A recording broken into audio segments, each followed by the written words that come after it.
آج ہم اسلامی ادب کے ایک بہت ہی طاقتور اور با اثر کام نہج البلاغہ کی گہرائیوں میں اترنے والے ہیں۔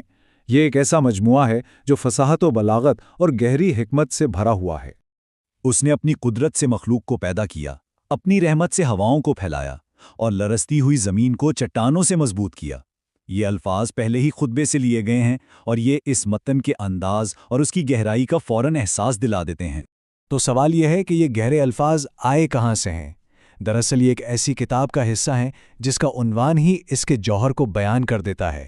نہج البلاغہ یہ ایک عربی جملہ ہے جس کا مطلب ہے فصاحت کا راستہ۔ یہ 10ویں صدی کے خطبات، خطوط اور حکمت سے بھرپور اقوال کا ایک بہت ہی مشہور مجموعہ ہے۔ اچھا، تو اس کتاب کے اندر ہے کیا؟ اس میں 3 اہم حصے ہیں: 240 خطبات، پھر خطوط اور پیغامات، اور آخر میں حکمت اور نصیحتیں ہیں۔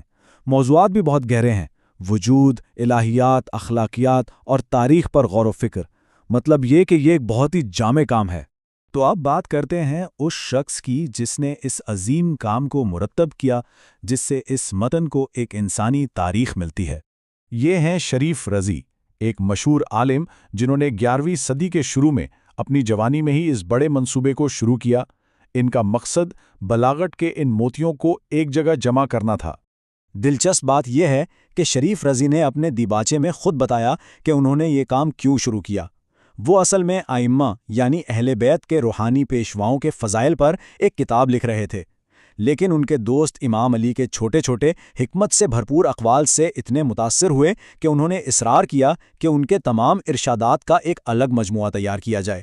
مقصد صرف ایک تھا: امیر المومنین یعنی امام علی کی فن خطابت میں عظمت اور برتری کو دنیا کے سامنے لانا۔ اب ان الفاظ کے اصل مصنف یعنی امام علی کا تعارف دیکھتے ہیں، اور وہ بھی اس کتاب کو مرتب کرنے والے کی دلچسپ نظر سے۔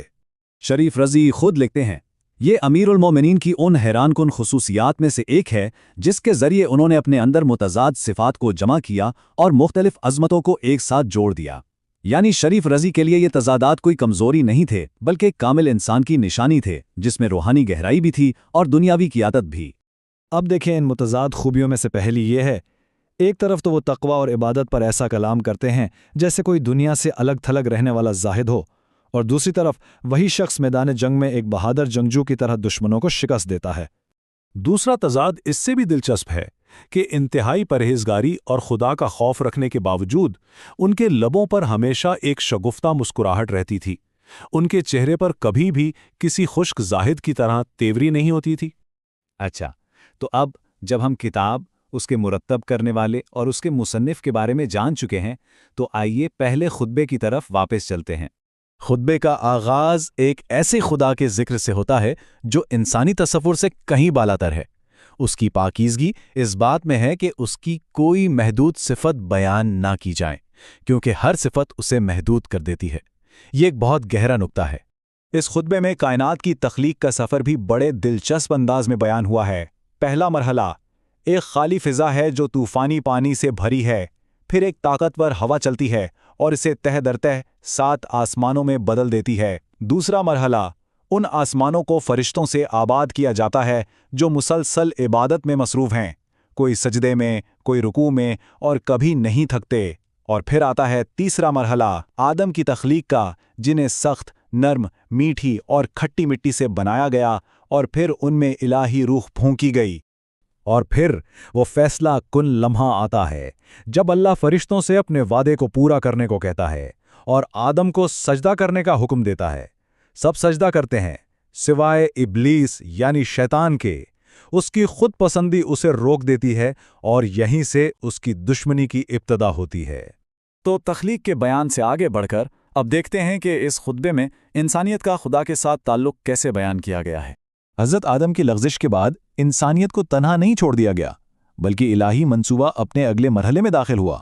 خطبے کے مطابق تاریخ کے ہر دور میں انسانیت کی رہنمائی کے لیے الہی پیغمبروں کا ایک مسلسل سلسلہ بھیجا گیا۔ کبھی ایک نبی بھیجا گیا تو کبھی دوسرا، تاکہ وہ لوگوں کو ان کے عہد اور خدا کی نعمتوں کی یاد دلاتے رہیں، اور یہ سلسلہ چلتا رہا یہاں تک کہ آخری دور میں حضرت محمد صلی اللہ علیہ وآلہ وسلم کو نبوت کی تکمیل کے لیے بھیجا گیا۔ اور یہ سب کچھ ہمیں ایک بہت اہم سوال پر لا کر چھوڑ دیتا ہے۔ فصاحت اور وجود پر لکھا گیا ایک 1000 سال پرانا متن